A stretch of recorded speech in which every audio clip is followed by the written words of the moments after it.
Whether you're married or single or poly or ace, or hanging out with swingers back at your place, listen to us as we give no fuck on Tinder and Bumble and plenty of yucks, trying and having no luck, because we all know dating kinda sucks.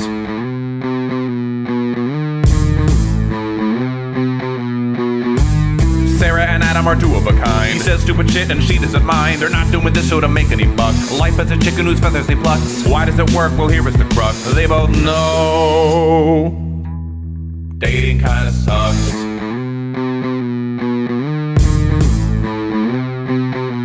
Dating kinda sucks. Hi, I'm Sarah. And I'm Adam Heath Avitable. This is Dating Kinda Sucks, a podcast about dating, sex, and relationships. This week, we'll be talking about the important differences between deal breakers and red flags. Enjoy the show. And if you're watching us on YouTube, thank you very much for joining us here. Please subscribe, like, turn on notifications and all those things, and check back for our archives for older episodes. But thanks for joining us on YouTube. Yeah. So I have these massive bruises on my knees, and it's not from sucking dick. No, it's my guess is it's going to be from the pole. It's from that pole, baby. Not from sucking pole, but from straddling the pole. Kind of straddling, Climbing I guess. it, yeah. Yeah, we didn't do any climbing, but definitely have hit the floor a little too hard coming down from spins around it. And I was like, oh, Right. fuck, do I need knee pads for this shit? I don't know, but I've had a bruise for a week and a half that is not going away, so. And it's your knees, not your upper thighs, because the thighs is where most dancers find that they get bruised when they take pole dance or when they dance on a pole.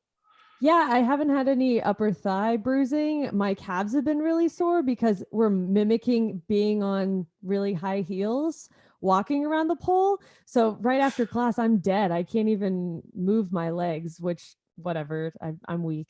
We knew this, right? it makes you appreciate when someone's like, oh, you should just go strip, it's easy money, and you realize that maybe walking around on those heels for 8 hours a day and then getting up on the pole and dancing in those heels and everything is not that easy, that it actually is kind of difficult. I knew the whole heels thing wasn't going to be a thing for me either. I can't, Right. With the platform, I just would break my fucking ankle. I think I've already said that before. I can't wear shoes with platforms, but yeah, it's definitely not easy, but it is a lot of fun. That's great. One of my best friends, who actually was the first person to ever live with me, she's the one who actually called my house the Avitable Camp for Wayward Women, because she was the first person to ever live there, and we were having a party, and we needed to call it something, and she was like, all right, let's call it like the camp. She wanted to call it like the camp for sluts or something like that. I was like, well, let's not do that. Well, that's because she's just like, the slam. And so she was like, well, what's another word? And so I was like, well, wayward means this, like it means people who take their own path. She's like, oh, I like that. Let's call it Wayward Women. So that's where she actually came up with the name. She and I together, but it was her idea to come up with a name for my place. And she was a cocktail server at the strip club. And when it was slow, she would try to get up on the pole and do and dance and try to do stuff, and practice, which is fun. Except one day I got a call that she had fallen and I had to come get her because she was trying to do an upside down trick and landed squarely on top of her head. Did she practice it before trying? No, I also think she probably was a little drunk, and so it knocked herself out. And so just briefly, and so they were like, "Yeah, she needs to go home." So I had to drive and get her, and bring her home, and basically like carry her into bed and like put her to bed and make sure and check on her, and every couple hours make sure she could have had a concussion and you let her go to sleep. There was really nothing I could do about that. Like I tried to, she was just, I feel like that's a myth anyways, but I took care of her. That's not a myth. That is not a fucking myth. I don't know. I'm not a doctor. I just play one. And she actually, she like laid there for a bit. We talked and then she wanted to take a nap and I let her sleep, but I kept checking on her and giving her water and everything like that. But it took her 3 days to recover because she had like just knocked herself loose so bad, so hard. Yeah, that shit's dangerous, but they have special pads that go right around the pole when you're practicing, just like gymnastics pads or whatever. But this one is like built around the pole. It's not just randomly square ones. It's more circular. Which is good because like the square part like just leaves a whole section of the pole. But so anyways, so just be careful when you start doing upside down stuff because it takes a little losing your grip and And being drunk, I think, helps too, or hurts Well, as far as that's concerned. I'm not going to be taking these classes drunk. So That's good. there's that number one thing. But number two, I'm not going to get into the climbing the pole upside down stuff for a while. I have a lot of other tricks to master before I start moving up the classes that they have. But I think it's highly great you're doing recommend. this. Yeah, that's awesome that you're into this and having fun with it. That's really cool. It's a lot more dancey than I would have assumed too. It's not just, oh, here's this thing on the pole, here's this other thing on the pole. They're showing a lot of body rolls and stuff, and then they're playing all this sexy music that you can dance to at the end and have your own freestyle. And like, oh, let me feel this one out here. But yeah, it's pretty chill, and I enjoy So at it. some point, you are going to set up your camera to record this so that we can put it on the YouTube video, right? So that people can just to drive. Listen, we're trying to drive viewers on YouTube, and we don't have enough viewers. We have a lot of listeners, but not necessarily enough viewers. So this would definitely drive viewers. Well, if I post anything right now, I'm just gonna get roasted for That's being true. terrible. So That I'm is not true. trying to do that yet. I want to Let's build wait. up my skills. Yeah. So you've been doing pole dancing. You've also been doing aerial silks too, right? Or just did that? I did the one, and I took that just on a whim of, what if I like this more than pole dancing? Which surprisingly, I think I do, just because it's so different from the pole dancing classes. But I just haven't Right. taken a second class yet because I booked a couple classes in a bundle, and with my trip coming up and stuff, I'll take some more after. But that one fucked me up. Like my ribs for a day, I thought I had COVID because my ribs were so sore. My master was like, I don't think that's COVID. I think there are muscles in between your ribs and you just might not ever use them. I'm like, oh, I guess that is true. Yeah, that's probably what it was. And so yes, you're going on vacation. For anyone who's listening, and by the way, what date is this episode even coming out? When is this? Like the 22nd, I think, or 21st, Friday, whatever that Friday after my birthday is. So I want to say that's the 21st. So it's between your birthday and my birthday. So happy belated birthday.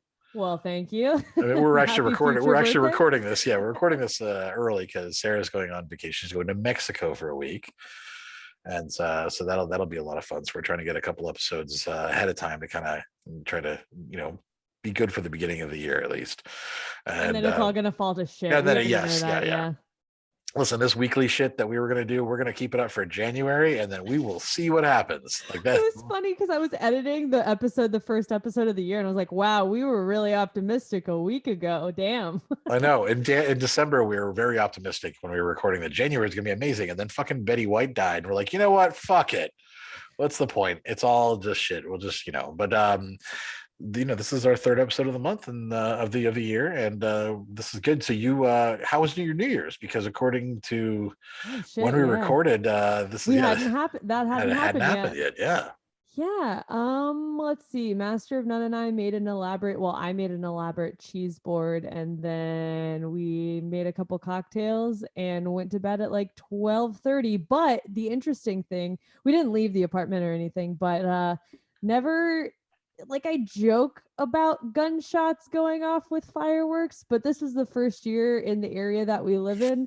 They were actually just people holding guns in the fucking street, just shooting up fucking guns. And yeah. Jesus Christ, dude, because it's Tennessee. Is that what this is?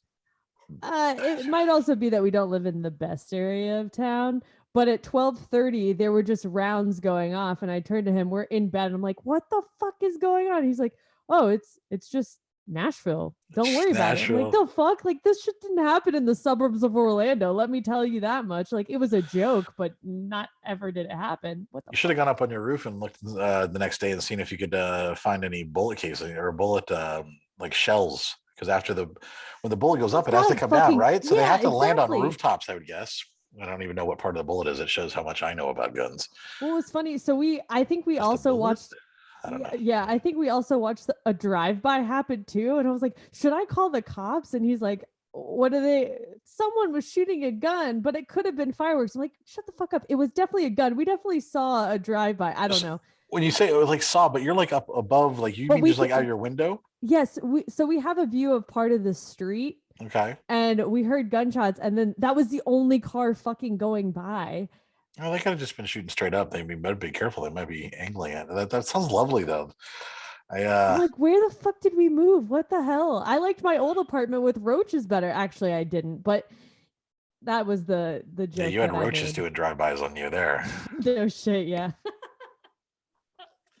But survived New Year's, I guess. Didn't know I needed to survive it, but that happened. And I don't know, since then, pretty much, I don't know, we got into it a little. It wasn't even a fight. It's just I feel like I'm doing a lot of the household chores Okay. and doing a lot of the cleaning up in the kitchen, and I Yeah. can't focus in the morning when I'm working from home and there's dirty dishes in the sink and there's shit that needs to be cleaned up. So I kind of have said a couple things about that, and then we're working through that, but I just want it to be more even. And I understand there's a flow to this too, of when he's really busy or, struggling with certain things that, he's taking care of things on the side. Right. And I understand just mentally and emotionally, just doing household chores isn't going to be a priority for him. I didn't mind over the holidays kind of taking that over, but I think within this new year, I've been like, so I gave you some free time, I gave you some room, clean up your shit. And yeah, so working through that in the nicest possible way, because I could be bitchier, but I'm trying not to be. Yeah, it is one of those things because it's just and I don't know what it is, but I feel like there's always one partner that ends up taking the brunt of the burden of the chores, and it's I think it's probably usually the usually the woman in at least in a hetero relationship that ends up kind of bearing that burden, and it can be kind of frustrating. We did this. I did this whole. There's this TikTok guy that did this thing called the incompetence, where he did this whole Mm, song about incompetence, and it's a phrase that's actually I've only heard it recently, so I don't think it's that comment called weaponized competence. That's not what this is not what I think Master of None is doing, but it's in toxic relationships where you have the man of the house who doesn't know how to do anything, like doesn't know how to fold laundry, like basically he purposely is incompetent or won't right. even try to learn how to do it, so that way his partner or spouse will take over and do it for him instead. And it's just kind of pathetic behavior. It's like, oh, you can't, you don't know how to fold laundry, like if That's it me was in the kitchen though. right. Well, well, right, but you do it Honestly. right, you still do it, and No, that's yeah. yeah, But I fuck that's shit up and I'm kind of like, I don't really care. I don't use the right utensils for shit. And I'm like, I don't like that's I not use the it. same thing though. You Okay, deciding to I use used a like nice knife. yeah. Yeah, I used a nice knife to cut the butter, and then the knife was sitting there, and he came back and saw. He's like, "Why is this knife dirty? How did it get dirty?" I was like, "Oh, I used it to cut the butter." And he just looked at me. I was like, "Don't fucking judge me." It's just it's a unwillingness to even try to learn it. It's like I remember when I was married and I did laundry, and the one time that I did laundry without like telling Amy I was going to do laundry, and I ruined one of her shirts by accident, and she was very upset. And I was like, okay, well, tell me like which ones do which, and I learned. Okay, well, these things we don't dry, these things we wash on cold. Like, and I just learned which articles of clothing. It was not hard to do, and then we never ruined anything again. And but what a lot of men will do, be like, well, I guess you have to do it now because I don't want to ruin your clothes. And that's this weaponized incompetence. Or they What like about weaponized just leaving shit sitting there so they do it so you don't have to do it? that's just pathetic is what it is, in No, my no, but opinion. that's what I'm doing now. Is I'm just gonna leave it there for Oh no, him to you're do trying because to I'm encourage, you're being doing it. passive aggressive is what you're doing. No, definitely, definitely. I recognize that, and I try not to be. But there's days where I'm like, look, this is not a. Well, it could come across passive aggressive, but if I'm busy, then I don't have the extra time Sure. to do it, where I normally And you would if shouldn't I wasn't have as to busy. do it all the Right. time. I here's the other thing is that there's nothing wrong with like having a chores list and just having like a We've talked whiteboard. about this before too. Yeah, We having a just are not whiteboard that doing just it. says, Yeah. here, we do, like, you each do these things, just so like this week it's this, and just so everybody kind of knows who's going to do what. But what happens, and this was the other thing, was this guy posted this whole video. Well, guys are just visual creatures. So like, like you need to like show us how to do it and maybe give us a YouTube video and and make a list of things that we need to do. And I'm like, okay, if you're visual creatures, then you can see when the dishes are in the sink. You can see when the trash is overflowing.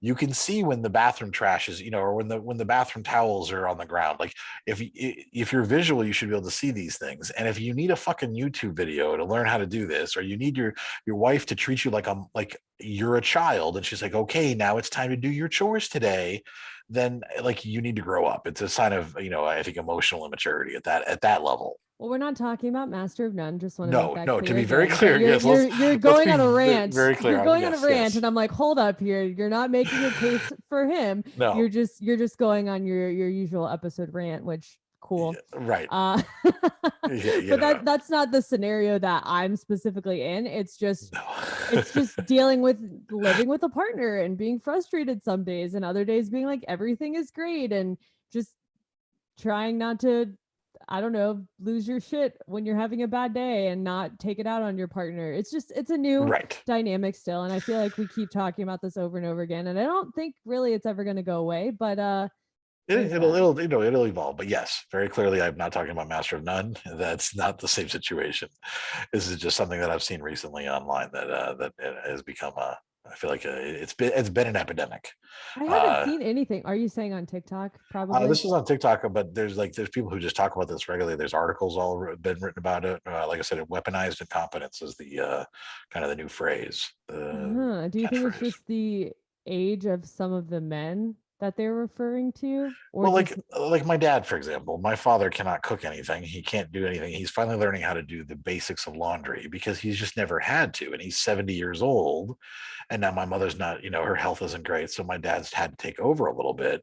But he's not weaponizing his incompetence. He's just incompetent when it comes to these things. I was gonna say, he's just at this point he's incapable.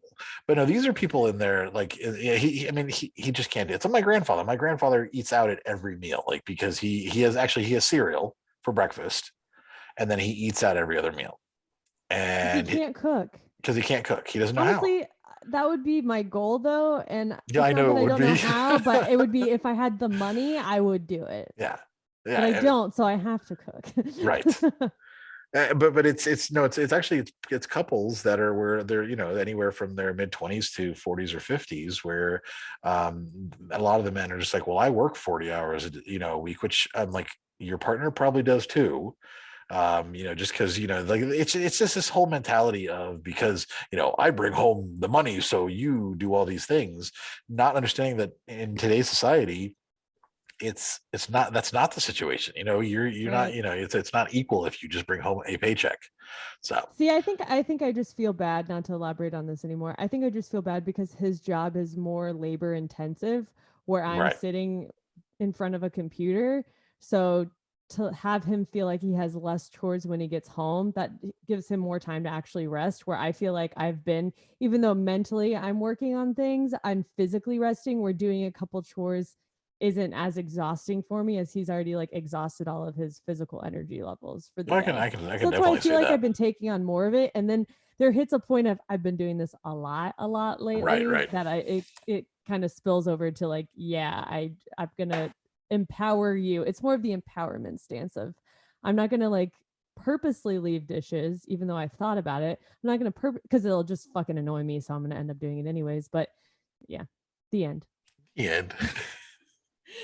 My little rant's over. But yeah, I mean, things are good, and I can't wait to go to Mexico City with him and my sister and her boyfriend next week. And that's gonna be a blast. Yeah, it's gonna be a fun 30th birthday for you, which has already happened by the time this episode's come out. Right. Yeah, I'm already 30. So when we hear about your 30th birthday, it'll already be weeks after this. But I will regale you with my amazing, exciting New Year's Eve activities when we get back from this short break. Oh, tease. So my New Year's, I'm up here in the middle of nowhere in Vermont, and it's cold and remote. And like the other day I was telling you that I was like, oh, I got to run into town, and like it was legitimate. Like it's basically like I got to get the buggy and hook up the, get the horse ready and everything. Cause like I have to let the car warm up and make sure it's all scraped off and all that. And then going into town is a 30-minute drive, like literally 30 minutes each way. And then, so like, I'm like, it's like a 3 to 4 hour, like part of Which my I day. called this, by the way, that you I would be know. complaining in January, February because you're cold and miserable, and here it is. It's not, no, it's actually not, like, otherwise it's not bad. Like, it's when I don't have to go in a store, when I don't have to do anything for the day except work and write, and then it's fine. But when I have, like, and I need things and I need to go to the store, then it's like, oh no, I have to dedicate half a day to this, and then I'm just basically done by the time I get home. I'm like, fuck this. So but no, New Year's Eve. So I have, I'm in this upstairs apartment in a detached garage from my cousin's place, and her mother is the one who I was staying with when I was in Laconia. They came over for like a delayed Christmas because they weren't able to celebrate Christmas. So she and her husband came over, and it was my cousin and her husband and their 2 kids, and they invited me over for New Year's Eve. I love that they aren't really your cousin. Like, she's not really your She's cousin. not really my Because you cousin, just but referred to, you said my cousin and her mom, which in a normal scenario you would say aunt, but she's not really your aunt. That's very true. Friends, it's actually yeah. my godmother, but like, it's my mother's best friend since they were like in nursing school together. So they've always just seen them as family. So yeah, it's always been, so I always call her my cousin. It's just the easiest way to explain the whole relationship. That is funny. I didn't even notice that. But no, we had a very exciting night that I went over there, and her husband, who's a chef, cooked like homemade Chinese food, which was delicious. They were all drinking. I wasn't in the mood, and at 9:30 I said, all right, well, this has been good, but I'm tired. And I came home, and I think I was asleep by 10 p.m. So that's my thrilling New Year's Eve. And wow, you in Vermont, you're a changed man. You would stay at Ale House till it closed down, and then go back home and find a strip although club. I will say yes. Although New Year's Eve, I will say that is usually the night that I don't go out. I usually go out the next day because everyone's too hungover, so the bars are empty. But it's actually more fun to go out sometimes than the next day and just go out January 1st and hang out. But I haven't been to a bar in way too long, and haven't had alcohol in too long either. But we'll see. I'll be celebrating my birthday in Burlington, Vermont. So that'll be I'm in the downtown area. There's bars there. I'll have a little fun, I'm sure. So that was my New Year's, and it was it's really making me realize that I the reason at like 9:30 was I was just exhausted from socializing with so many people, and by so many people I mean the 6 people that were there. Like, it's not like they're new people that you're trying to be on for, Yeah, I didn't, and I wasn't on. I was just literally sitting there quietly, and just having the 6 people and eating dinner. I was like, I am sick of people right now. I need to be alone. You're gonna be really fucking emotionally exhausted after an actual date, or just seeing new people or meeting new people. That's gonna really suck for you. I know. I don't know what's I have this date that we push back, and then I haven't actually talked to her on Bumble we've been on Bumble, but I haven't actually talked to her for like a couple days. We're trying to reschedule for next week, I think. So we'll see how the date goes. Reschedule for another week. Maybe, and then I'll just probably won't let it schedule, because why do I want to meet someone new and talk to anybody right now? Fuck that, but no, we'll see. She seems like a nice person. Yeah. Well, have you at least, are there still people on the dating apps, or? I haven't really been on it for a couple days. It's just, that's too much socialization right now. Like Who are you? What listen, other than you, like, I'm just not talking to anybody. And I'm slowly becoming, I did that in North Carolina for a little bit too. When I first got up there, as I was really antisocial. And in the middle of the pandemic, I remember I was like, I'm really enjoying not talking to anybody ever. And I think now, up in the middle of nowhere in Vermont, it's become even easier for me just to ignore humanity as a whole. And just you don't want to go into town, and you don't want to do anything. Yeah, you'll just stay in your cave, you caveman. And just create content. Yeah, and basically, and I was supposed to originally go to Boston for Christmas, but I didn't because they canceled it. But even then, I was like, oh, Boston would still be fun to go into. But I was like, I could just stay here, and then I wouldn't have to do anything. And so, yeah, it's just, it's bad. And I don't know what it is. So yes, I'm very much a hermit in all the ways. And I have been dealing with recently with all the TikTok trolls. Oh yeah, I forgot about that. Yeah, we've talked many times about just, I've done, essentially, every few years, people bring up this thing I wrote. As I'm not sure most people know, I wrote a whole I don't blog think you've talked about it. Maybe a on million here. years ago you've I talked feel like in the about it. beginning we talked about this, but yeah, Yeah. years ago I wrote a blog post about all the things that I did that I wasn't proud of, garbage behavior, etc. And people came out and were very mad about it. And then said, hey, you also did these, like, not that you did these things, but I don't think you're there yet. And I was like, oh, you know what? I listened to them. Maybe you're right. I had a bunch of women that were like, I feel like maybe you're still kind of just performative and you're not really, being the best ally you can be. And so I've grown and changed, and I've been very vocal about it, very honest about it, and open, which is because that's part of being a good person is trying to acknowledge your past and being transparent about it, and holding yourself accountable.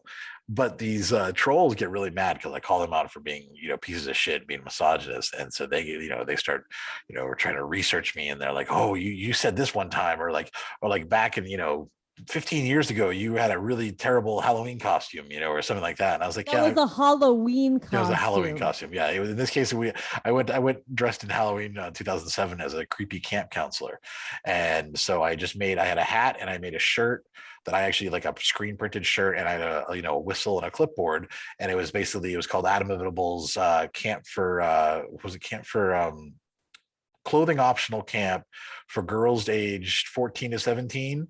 And then If it grows, there was something about it was if it it was like grows. there's grass on the field, play ball, or something like that, or Yeah. there's grass in the field, let's play, I think is what it said underneath.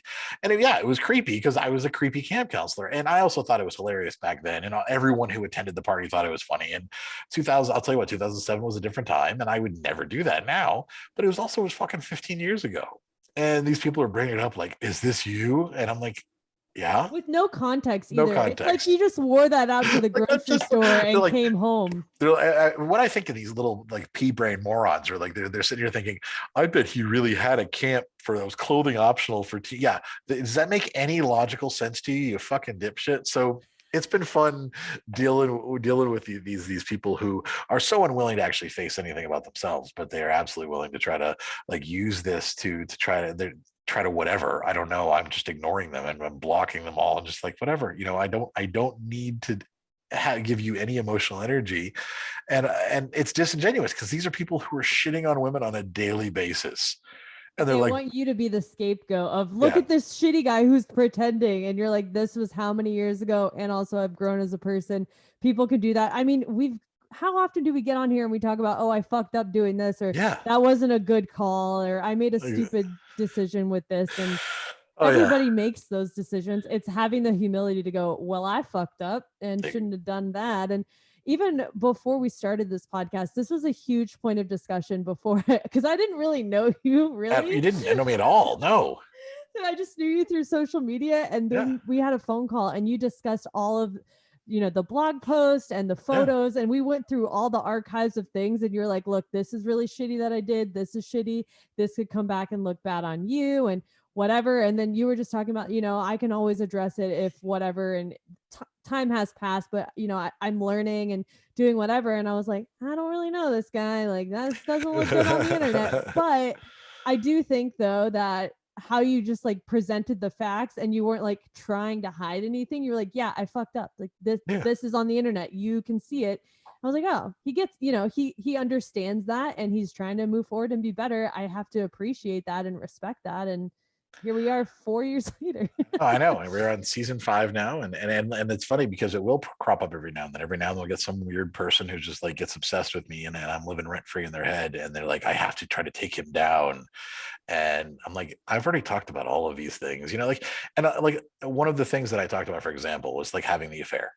And the fact that I You had an mention it affair. every fucking episode, by the way. I just want to make that clear. I think you mentioned it, not the one with Kate, but you mentioned it the one before. You bring it up very often, so it's not Oh, very, like yeah, you because I hide want to that. be very Yeah, honest about it, because it's one yeah. of my biggest like failings, and that I had the flaw. I mean, I had a flaw. I had an affair with someone who was my employee.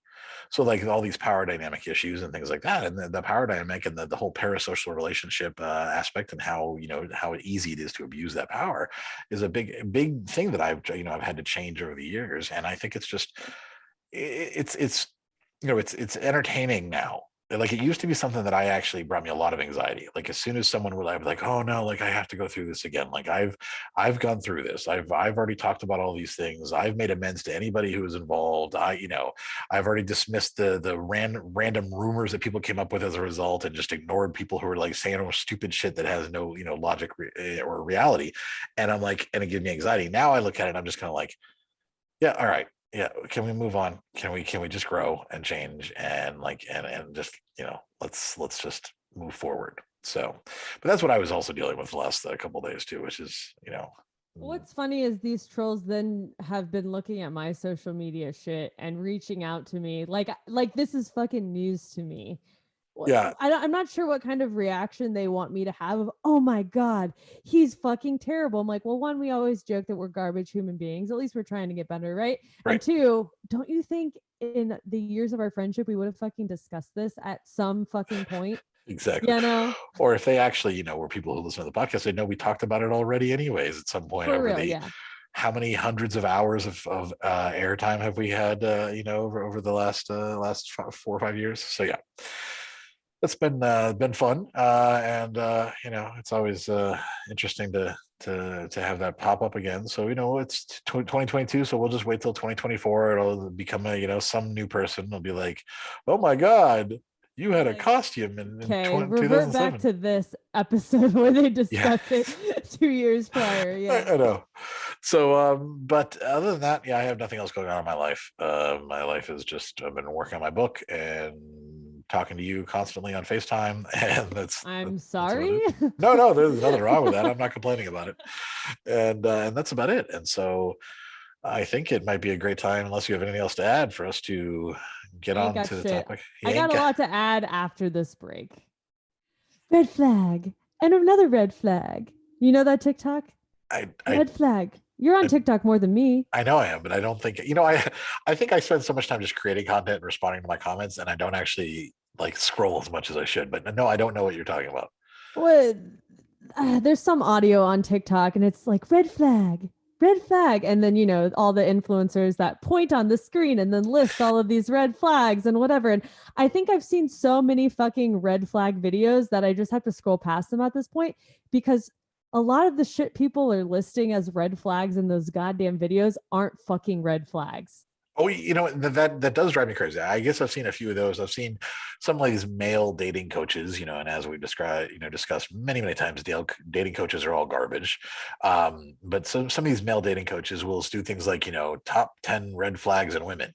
And it's like too much makeup, and things like that. Flag? Oh yeah. Oh red flag. God. Yeah, I fucking hate. Oh God, don't get me started. Has a used vagina. Have you seen that one recently? Get the fuck out of here. I just stitched this guy recently who was like, he's like pointing at the camera. It's actually the one that I shrunk, but it was another one that he did, but he's like pointing at the camera and he's just like, you men need to stop giving time to these women who have had a history because they got these used vaginas. And that's what he says. Used vagina. Oh my God. And I was like, I would rather have somebody who has here's the thing. A used Camry is great. I was just going to say. Yeah. I was like, we know Sarah has the Camry of pussies here. And like, I would rather slide, and I'm not talking about you specifically because that's weird. Good, thank you. Rather, slide into a nice, well-used Camry and know that it's going to go for a lot of miles and it knows how to drive than like a Camry that's like brand new and who knows what's going to go wrong with it. No, I mean, like, but this whole... Thank you so much. It's this whole concept. I mean, this is just men being insecure because these men are like, oh, women with a high body count are blah blah blah, and they legitimately think that like that you're like the vulva and the whole area is just expands and stretches with more men and everything, and it's stupid and it's all insecurity. They don't want women who have like a healthy sex life because then those women are going to know that those guys are terrible in bed, basically. So, well, I think they already know, though, if they're saying, I don't want a woman with a used vagina, whatever the fuck that means. Yeah, exactly.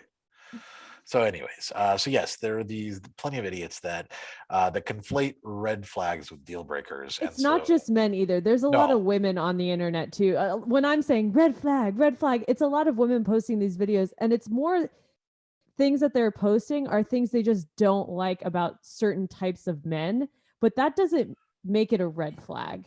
Right. So, and we actually, it happens in our Facebook group too. Sometimes I'll see someone say, they'd be like, that's a red flag. And I'll be like, no, that's not. And so That's I a thought, personal preference. exactly. And I thought it might be a good idea for us to do this episode where we talk about the difference between deal breakers and red flags. Why did I say it like that? Deal breakers and red flags. You're just red flags. So red exciting. flags. You're on your TikTok creation red mode flags. Now. But then we talk about, but then I wanted to talk about the difference between I can't speak. I know this is it. Deal breakers and red flags. There we go. Let me just slow it down a beat. In the sense that, as we know, like deal breakers are things that are important to you that someone might not have, like a factor that's very important to you personally that someone might not have, or a feeling that they have, or whatever, an activity they undergo, or something, and you have decided that's something that you need for your relationship. So it's a deal breaker for you personally. Right. Well, I mean, I could go through my list of deal breakers that I had. Right. But deal breakers aren't necessarily ones that always stick with you throughout your dating experience. That's either. true too. Where I was in my early 20s, I guess now I'm in my 30s when this is live, but when I was in my early 20s, that's true. You're going to be 30 when this is live. How weird is that? Can we just say that again? That's okay. But yeah, in my early 20s, I had a totally different set of what my deal breakers were, because I was just kind of finding my way of what I liked and didn't like about men or relationships and what would end up working. Where now I used to really cling on to that deal breaker list. And one of them was like, has to have a good job. If you didn't have a good job, that was a deal breaker. Right. And like, I'll be honest, when I started dating Master of None, he didn't have and still is struggling to find like a really good job that like makes him happy or whatever. But it would have been a deal breaker for me, I think, in my early 20s, where I was dating him and I was like, I understand the circumstance. I understand like why. I got the context. That's not a deal breaker for me. Or he lives at home with his parents and he's 30. That was a deal breaker in my early 20s where I'm like, no, I understand why there's a pandemic, things happen with his job. There's you know context. what I mean? Yeah, there's context behind having it be a deal breaker now versus back then, and growing. Or you and also evolve and become less of a judgy bitch too at the same time. Also really that though, of saying everything's a deal breaker and everything is a red flag just makes you sound really immature too, because not everything is everything. Not everything is everything. Very true. That's a very apt statement. Yeah. It does make sense. I was the same way. So on my long since defunct blog, when I was married, I wrote a post because someone like was doing a prompt. What would be your deal breakers if you dated? And so I wrote this blog post about my dating deal breakers. And I think number one was no tattoos. Number two is that she would have to have at least a college degree. Number three was no kids. And then it went on from there. The person that I had the affair with, who I fell madly in love with and thought I was going to be with, had 2 children, no college degree, and several tattoos. And wow, you contradicted yourself right there. No smoking. She didn't, and she actually smoked. And all of those things were deal breakers for me. And then as soon as I like when I fell for her, I immediately was like, oh no, why do I care about that shit? Like, why was that so important to me? And I realized that. So that like it just shows how sometimes your deal breakers can change as you change too. And now my deal breakers are all about, things that are actually kind of important, but that are more red flags. I need people who are honest and transparent, like things that are actually going to be good personality traits and good, human traits. Yeah, I think when I was starting off dating, I was clinging to deal breakers and ignoring red flags. Yeah, right. Isn't that funny how people do that? Red flags. I was like, well, he doesn't smoke and he has a great job and his friends are fantastic and he's a family man and he wants to get married. He checks all the boxes. And then I'm like, oh, but he's abusive. Cool. We're gonna ignore that one because he hits all the other things. Who cares that he grabs the back of my head when I'm giving head, like, or whatever. Yeah. Right. That guy. Yeah. So I think it's important to go through this a little bit, and we're going to go into some detail here about maybe what are deal breakers versus the red flags in a more specific way. Well, I know we have a list of specific deal breakers, and I mentioned a couple too, and actually one that I have held on to, which now wasn't a deal breaker for you, but a deal breaker for me still is, it can't be a smoker. Right. But that's Yeah. going back to what deal breakers are. That's a lifestyle thing where that's just not going to mesh with my lifestyle. Even though I joke every time I want to travel, I want a cigarette. I've never smoked, and that would be it wouldn't work well with my just day-to-day life of everything smelling like smoke or whatever. Just like if you're really into fitness, I'm pretty sure you're not going to want to date someone who isn't active and hates fitness in any capacity. That's just not going to work with your lifestyle. And that would probably be a deal breaker if they're not, physically fit or physically active. I would say that's probably mostly true. And yeah, like smoking for me was one of those things that I thought was terrible, and now I realize it depends on the person. I've Yeah. been with people who have been smokers that didn't bother me because they smoked occasionally, and then I've people who smoke so much, or not been with, but met people who smoke so much that like you can smell them coming a mile away, and I'm like, no, I don't like that either. But yeah, that's a good one. And I think having kids is a big one, or the desire to have kids in the future. Like that's a deal breaker for people. It's not not something that's like a red flag, like It's a red because flag. He doesn't want kids. No, that's yeah, because I think if it's a red flag, that means they're probably not a great person and they need to work on themselves. Not wanting kids doesn't mean you're a bad person. Being a smoker doesn't mean you're a bad person. Being a gaslighter, you're not a good yes, person. yes, There's a exactly. distinct difference. That is what we're trying to identify here. Is this something that is a personality flaw to the level of being a toxic person, like a toxic trait, or activity or something, or is this something that's just your personal choice? And that's the big difference between being a deal breaker and a red flag. Not liking cats, deal breaker. Right. And so I put this one in there, that not liking dogs or cats, or like pets in general, as one of our ones, because it's a deal breaker. But there are some people who insist that it's a red flag, that if you don't like animals, like if you don't like pets, then you're a Or sociopath or something. if my dog doesn't vibe with you, then that's a red flag. Well, right. Yes. That's another one I I've seen had a too. friend like that, and I was Yeah. like, that just doesn't seem right. Some people don't vibe with dogs. It doesn't make them a bad person. And her thing was, no, my dog knows people. Oh, okay. I've That just seen was a I've little seen so many reach for people me. say that. Yeah, your friend is not alone in people who say that. And I'd have to see a scientific study on that to really to buy in that that's a red flag. I think it's just some people, like I don't mind animals. I don't want one. I have no need for one in my life because I feel pretty fulfilled without one. And that doesn't make me a sociopath because I don't want a cat or a dog. And I also don't want the responsibility. I don't want to have an animal that I'm like, oh, okay, this is for the Yeah. long term. Because I'm also not the type that would be like, oh, I'm sick of this animal. Let me drop it off at the pound now. Like I was like, I would be committed to that animal for however long it lived. And As you like, should be, but right. there's people like that. Yeah, there's people who, yeah, they can't do that. They think a pet is just a fun gift, not an actual commitment. So I think it's not wanting pets in my life is because I don't want that commitment, which is nothing wrong with that.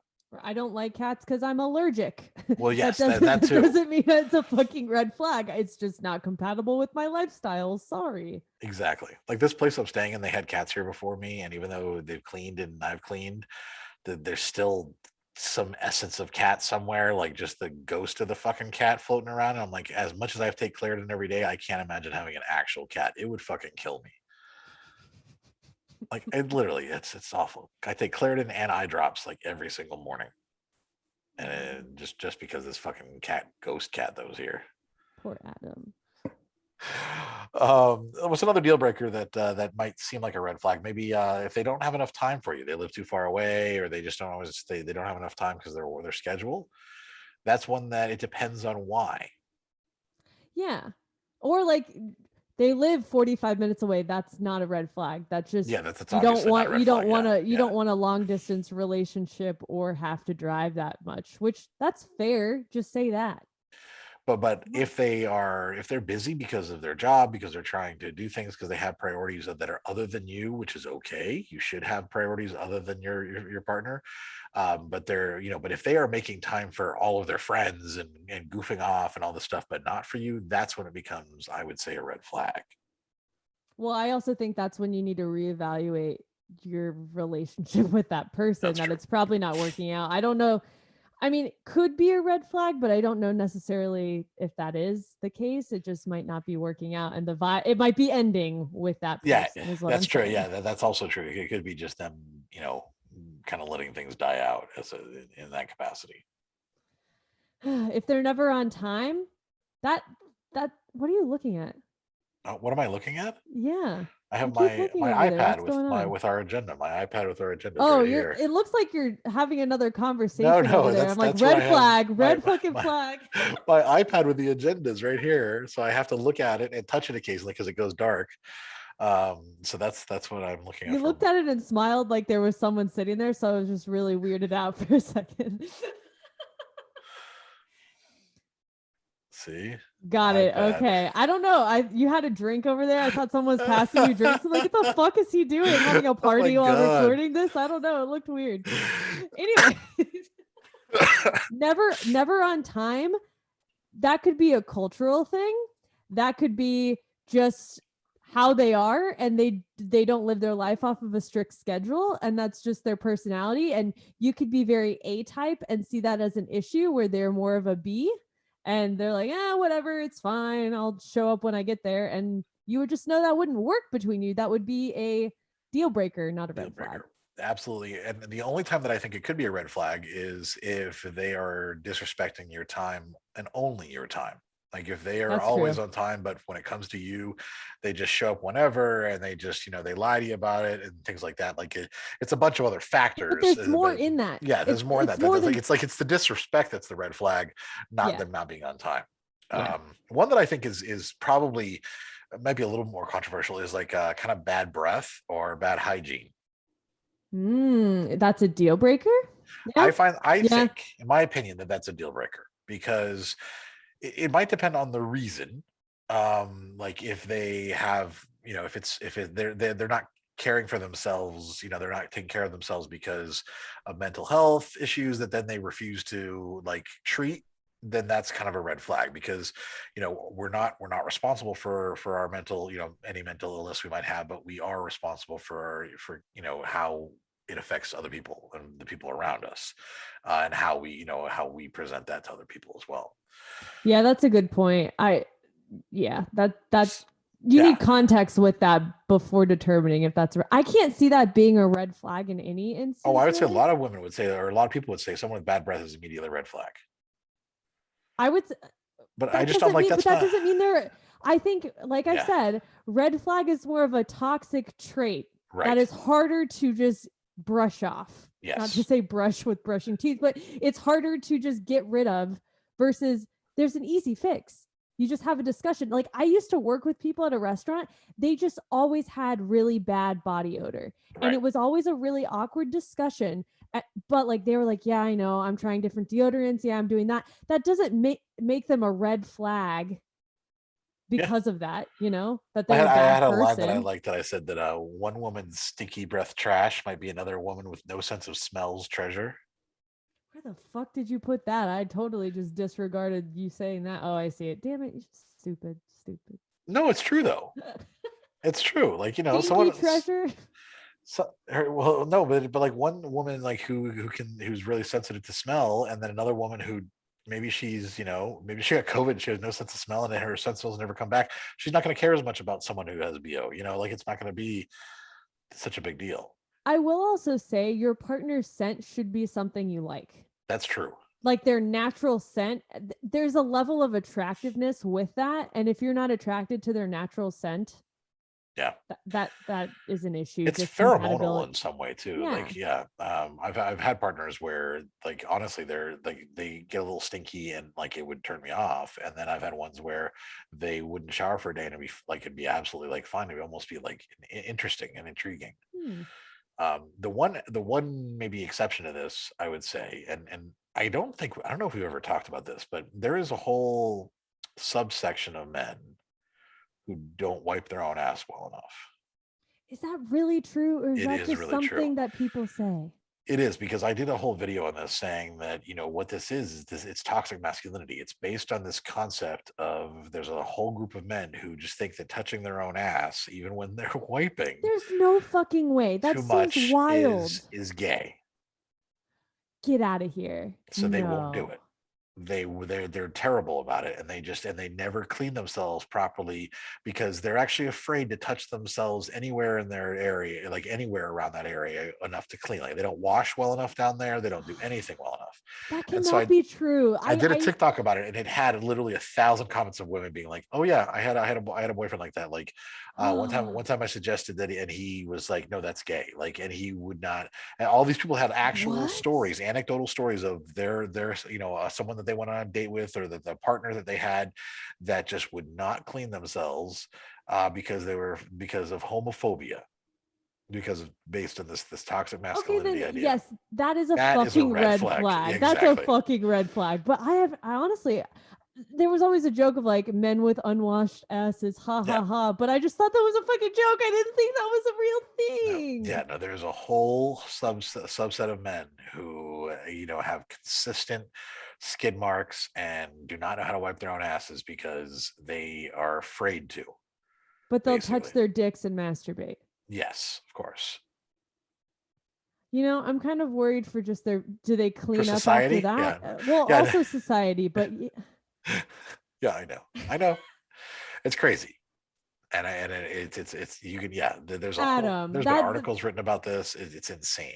I have just shunned myself from that part of the internet and just been living in. You don't want to go down that rabbit hole. I guess, yeah. I really go don't. Down that but stinky rabbit hole at all.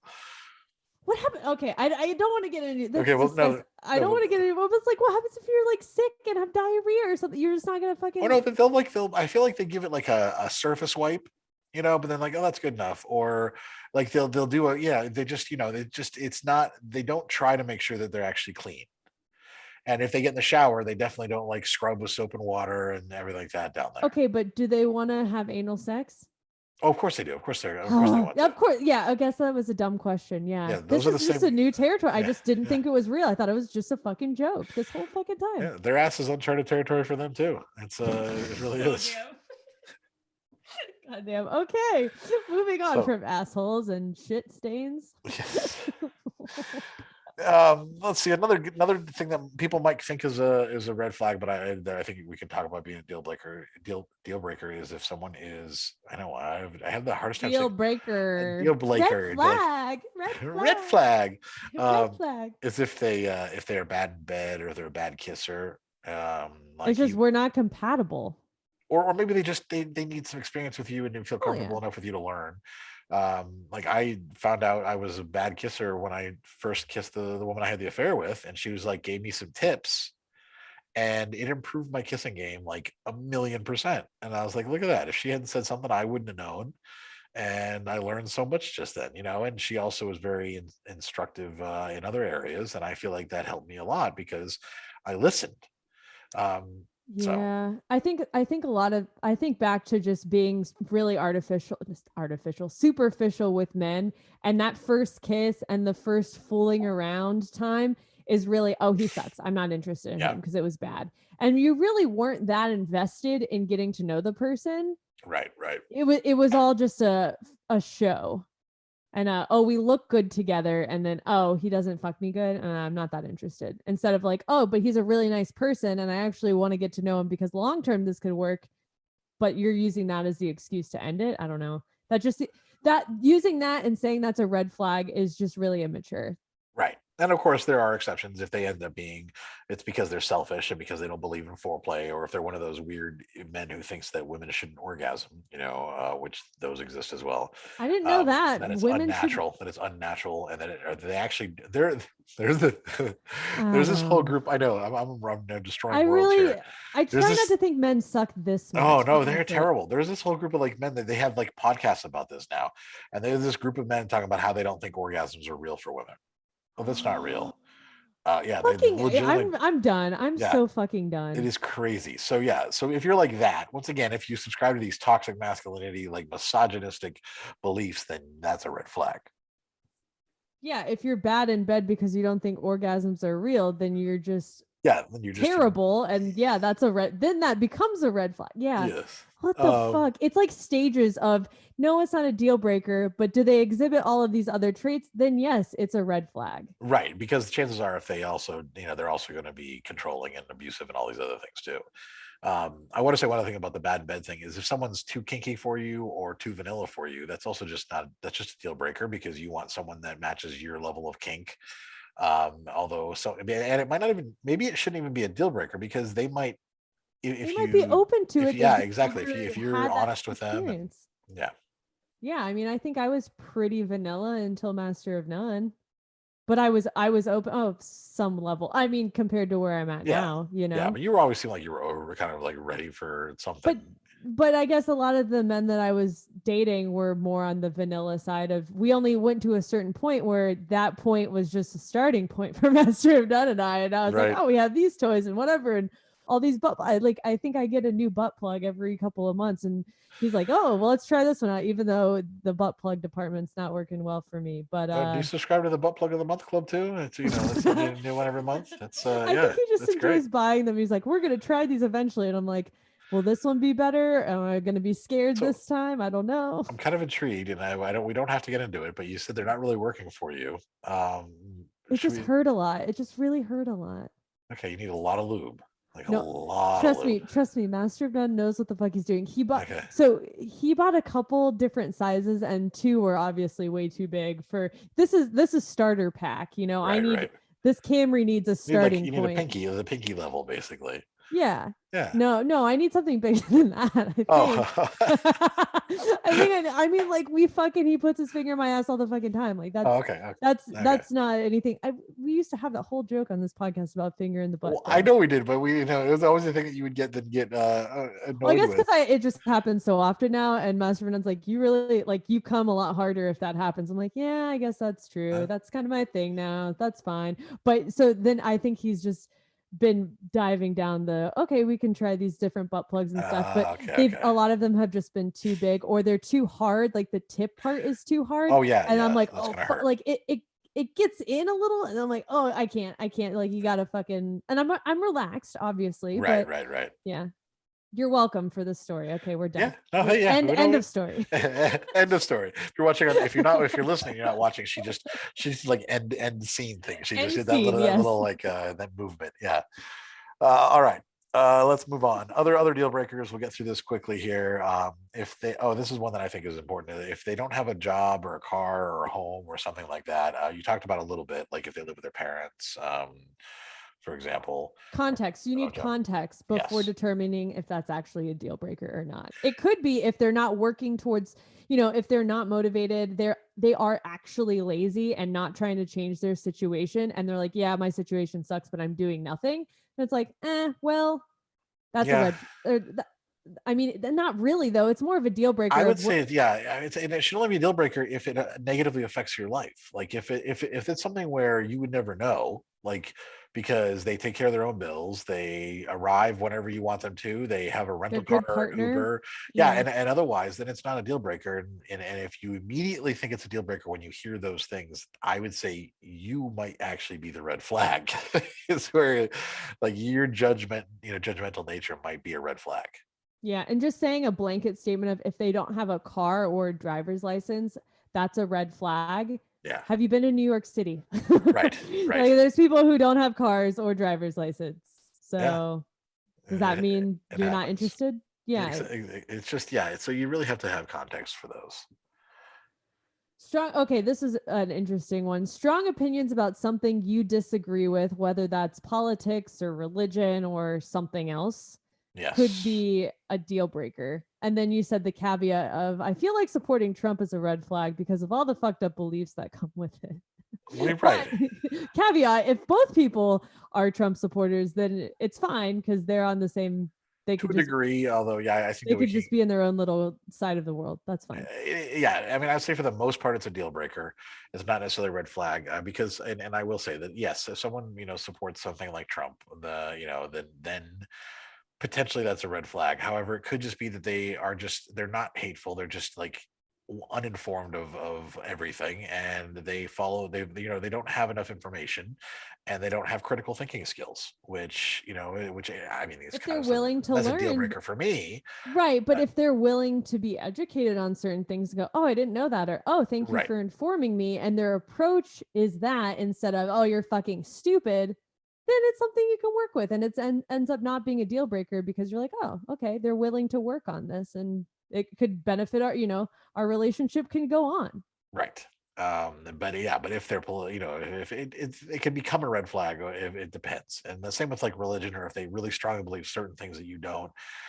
Some of those can be red flags if their beliefs themselves are hateful or otherwise, have that red flag connotation, which we're going to get into when we talk to Their talk belief, about red flags. not washing their own asshole. Yeah, or Yes, like yeah, that is a yeah, red flag. yeah.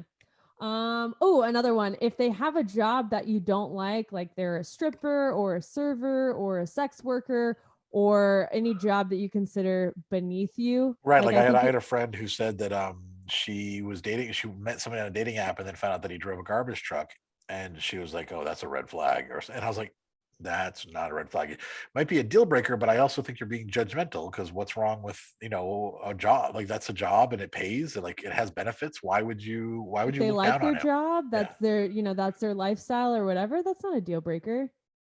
And once again, I would say if you're too judgmental about those types of things, you might be the red flag. Mm-hmm. It's like the Jeff You're a Foxworthy, like, red flag. you might be a redneck if, like Oh yeah. you might be the red flag if you think that, people's jobs and things like that are red flags. Mm. So what are red flags, and what are the red flags to actually keep out? We will get to you and explain all of those. Actually, I want to redo that part because that was fucking terrible. So we're going to redo that.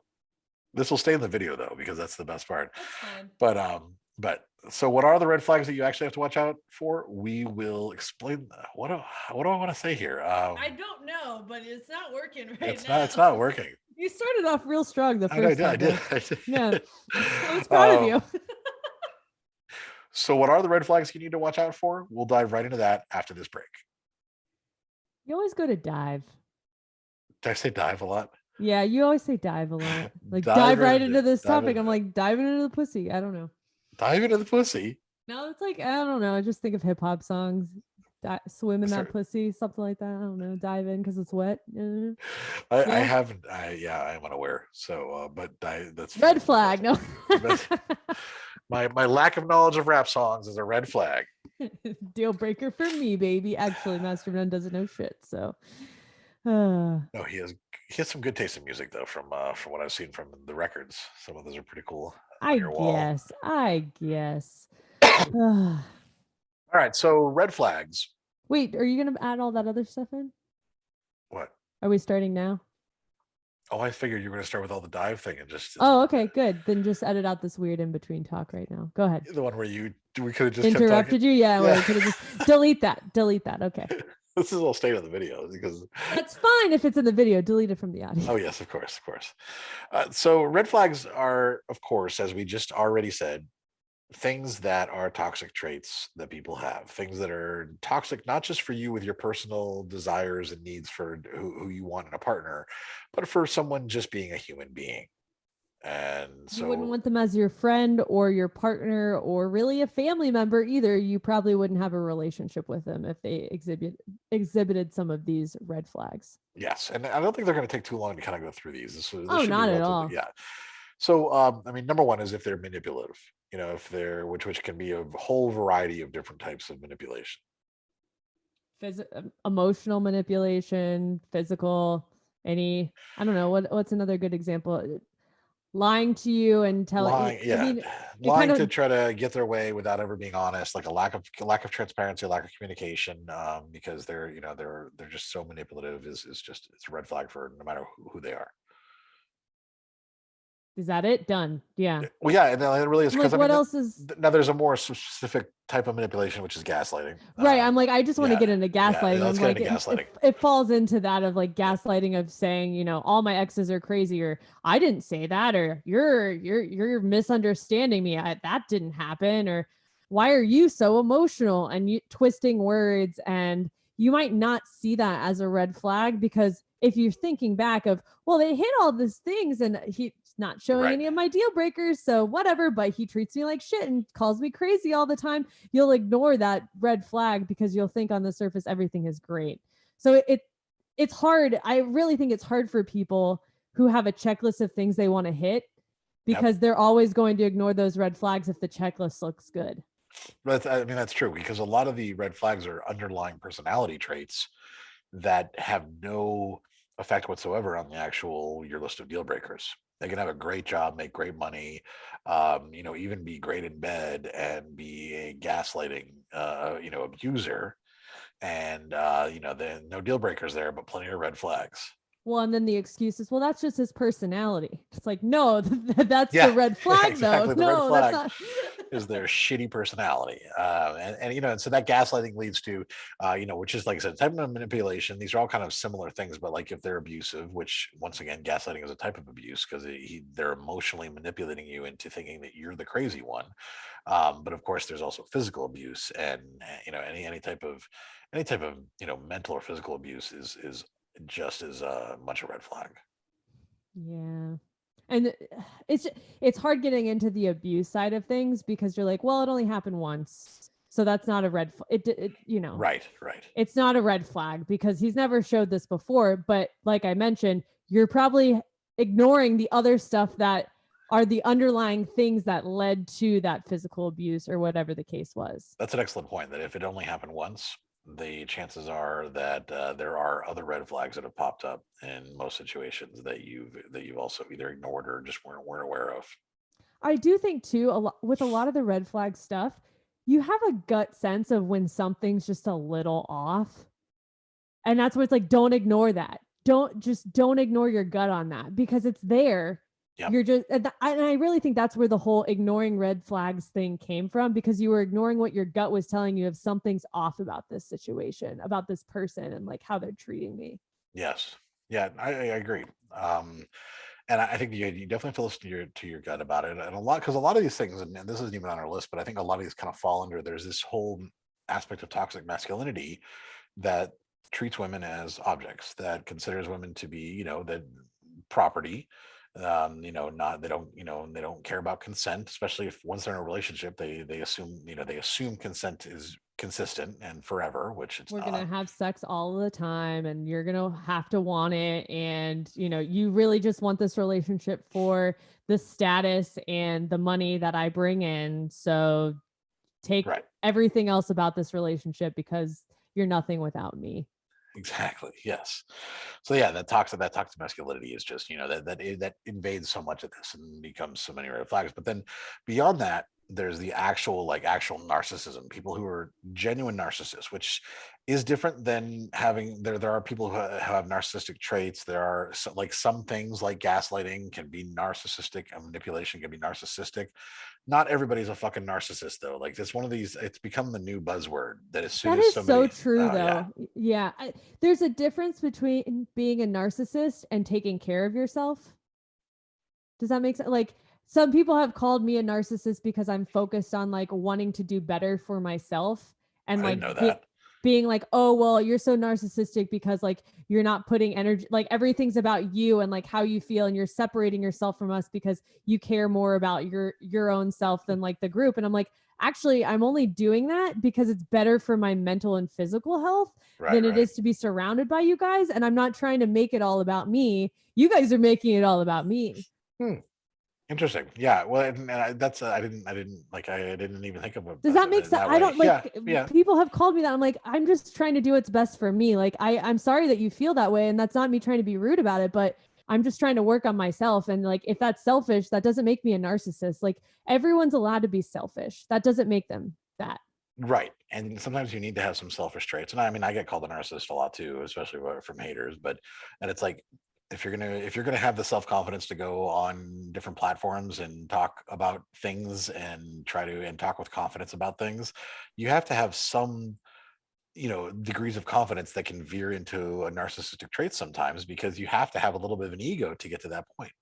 Yeah, and it's a self-esteem thing too. That doesn't make you, just because you have a high self-esteem about things doesn't equate you being a narcissist. Yeah. If you're isolating people from their family and friends so they only focus on you, and you get mad when they're not around you and they're not giving you time, that makes you a narcissist. Yeah. Not the other way around where you're trying to work on yourself. Like, there's a difference. Right. And I think we should try to avoid diagnosing everyone as narcissist, because when you do that, you are, it's like the boy who cried wolf a little bit, is essentially it makes it harder to identify the real narcissists. And the people who are genuine narcissists are fucking scary and dangerous, and they do exist. But sometimes it's just someone who has learned some bad traits and exhibited those bad traits, but they're not an actual narcissist. So that's something to keep in mind.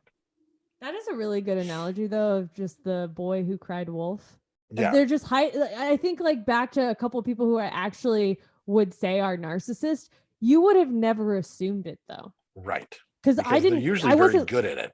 Yeah, I wasn't looking for it, and I didn't really realize until the signs, the gut was off, and I was like, Yeah. I don't know, something seems off. And then I started looking back at the things that had happened and scenarios that didn't go right, and I'm like, oh, actually, this is what it was. It wasn't an immediate like, oh, you're not spending time, or you want to spend all your time with me or whatever. You're a narcissist. No, it's a long play with realizing, when things are off. Mm-hmm. Absolutely. So let's see. And aspects of that, like if they isolate you from your friends and family, if they try to, they want to be the only person in your life, and then they start to control you, and they try to dictate everything you do, like that starts to become, which actual then falls narcissism. under manipulation and gaslighting, and like a lot of these are intertwined. Yes. They really are, because these are all like this is just this whole bevy of red flags. There is, and this one a little bit is a little bit different, is that if someone's disrespectful in the way that they treat other people, like service staff, and or just if they talk about other people with disrespect, if they say misogynistic things about women on TV or something, or your friends or things like that, or if they treat servers and waitresses and bartenders with like shit, that's what they think about you too. And that's something important to keep in mind, because that's a huge red flag. Yeah, I think that's a pretty easy one that we've mentioned on first dates, of double check how they're treating the waiter. Yeah, that's very true. Because I also think someone had mentioned, we had looked up like what other people thought were red flags versus what people thought were deal breakers. Of if they complain about how expensive a meal is, that's a red flag. I'm like, no, that's not a red flag. They're just saying the meal is expensive, and what the fuck, that's not a red flag. Or like if they're broke, that's a red flag. No, that ain't it. That's not it either. That's sometimes people just want to, I don't know. Well, and this is a red flag. Yeah. You might be the red flag once again if you think everything's a red flag. Now this one is one that I think people might argue with me on, and we'll see. But if someone who's like anyone with racism or sexism or homophobia or transphobia, anything like that, I consider to be a red flag. And I think the argument that it could be a deal breaker is, well, two racists don't care, like it's not a red flag to another racist. But if you have like that shitty toxic personality trait that makes the rest of the world hate you, then I feel like that's a red flag. Yeah, I'm trying to think, why would someone really disagree with it being a red flag? Shouldn't that be? That might be a red flag if you disagree with us. Yeah. Damn. Can we say that? That might be a little narcissistic. What are we falling into? Fuck. Here, end of episode now. Let's get into, I think a couple more of these. If they're jealous, yes. If they're persistently insecure and jealous in a way that becomes aggressive and narcissistic, definitely a red flag. Yeah, and I don't necessarily think that it has to be even aggressive, but if they're just consistently like they're always insecure and they always need reassurance, and they never listen to you, they don't trust that, like they never give you the ability to you always have to comfort them and try in everything, and they're always trying to control and be jealous of every single little thing you do, that is a red flag, even if it's not aggressively. I think if it happens occasionally, we all have moments of insecurity and moments of jealousy, but if it's just ever present, you can't say anything or do anything. You start to lie to the other person, because if they even, if they knew, if they knew, they're going to go crazy. Yeah. With that one specifically, everyone, I mean, I've had a human has had moments of feeling Yeah. jealous and insecure, you know, but it, like you said, it's the persistence with that. Let's see. Someone who's an addict. Wait. Someone who's an addict shouldn't be getting into a new relationship. They should be working on themselves. Explain that one, actually. I love how you haven't read the agenda, and so this is No, the first. fuck you. I do fucking read. I didn't I write know. this fucking point down. So, and then it became my turn to hit the next No, point. I I'm just like, know wait. that you had no idea what it said because this is the first time you actually saw this one. I put so much other shit in this I know, fucking I know. agenda. Don't give me fuck you. Fuck you. No, the addiction. Someone who's an addict, I think that like they shouldn't be getting into a new relationship. If you have an addiction problem, you should be working on that. You should be, because your support group should not be a new relationship. And so I think that's a red flag if someone is is immediately and I'm not saying that they're a recovering addict, but they're an actual addict. That's Yeah. That's why I got confused when I started reading it, because I'm like, if you're struggling with addiction but you're working on it, that's different. But yeah, I guess that makes more sense. That's why I was like, I'm reading this and I'm like, yeah, if you're an addict and you're just down that path, then yeah, you shouldn't be in a relationship, and that is a red flag. But if you're struggling with alcoholism or whatever it is and you're working on that, and struggling with addiction, but like everyone has, just like with jealousy, everyone's going to be jealous a little, like here and there. Like people who struggle with addiction are going to relapse every once in a while, but they're like, fuck, I fucked up, I'm going to try to get better, you know. Just because they relapse doesn't mean that's a red flag, or you know what I mean.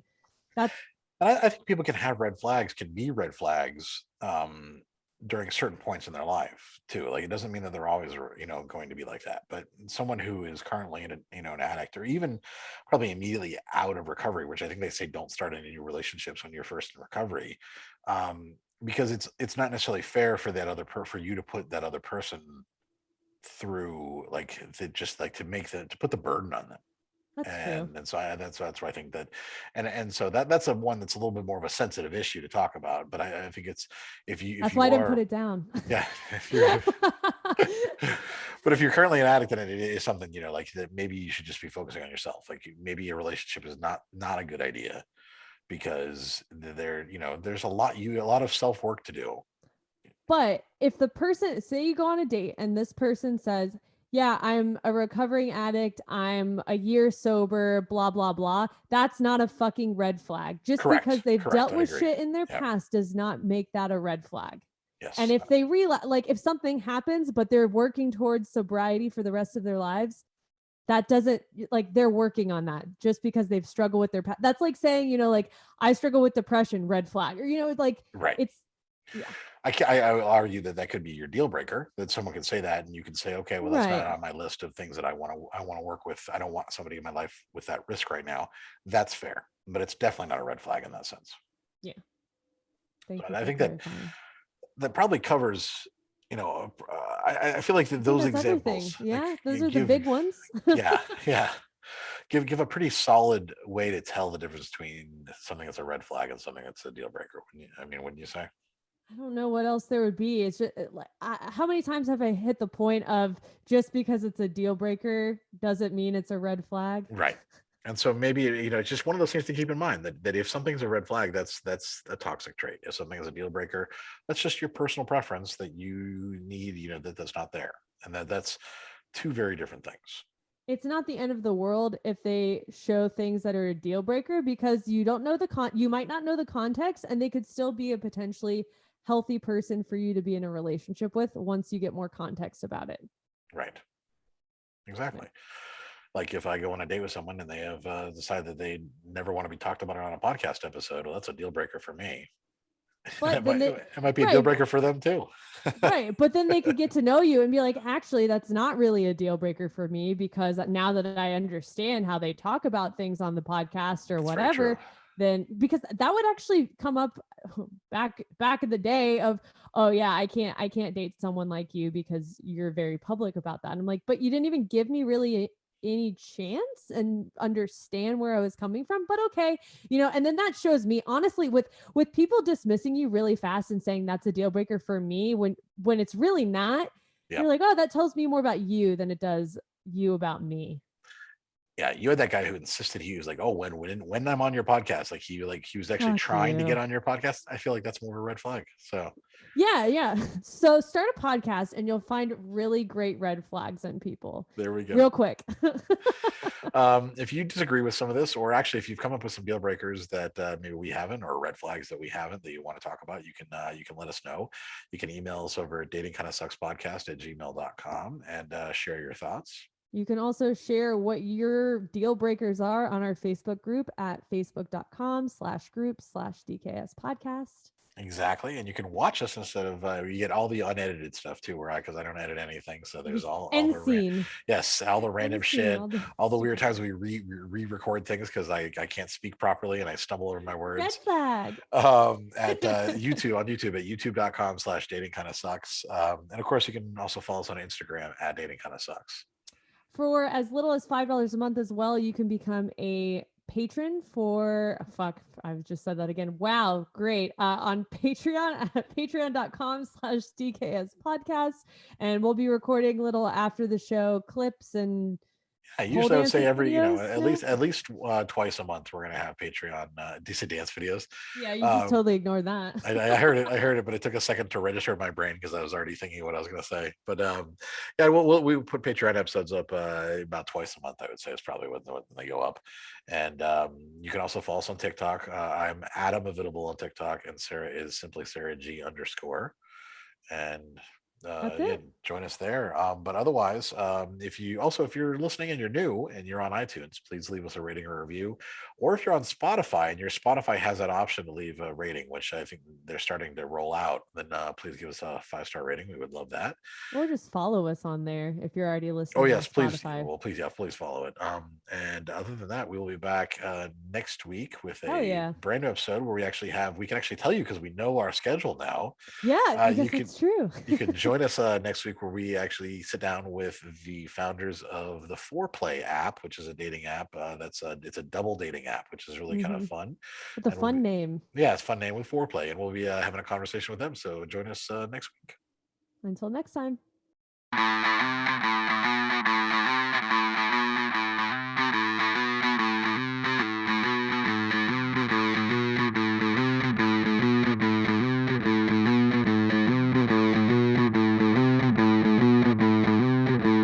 Whether you're married or single or poly or ace, or hanging out with swingers back at your place, listen to us as we get no luck on Tinder and Bumble and plenty of yuck, trying and having no luck, because we all know dating kinda sucks.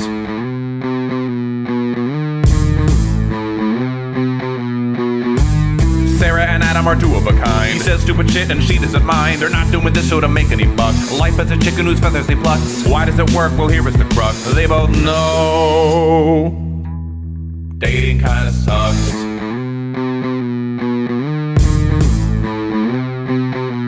Dating kinda sucks.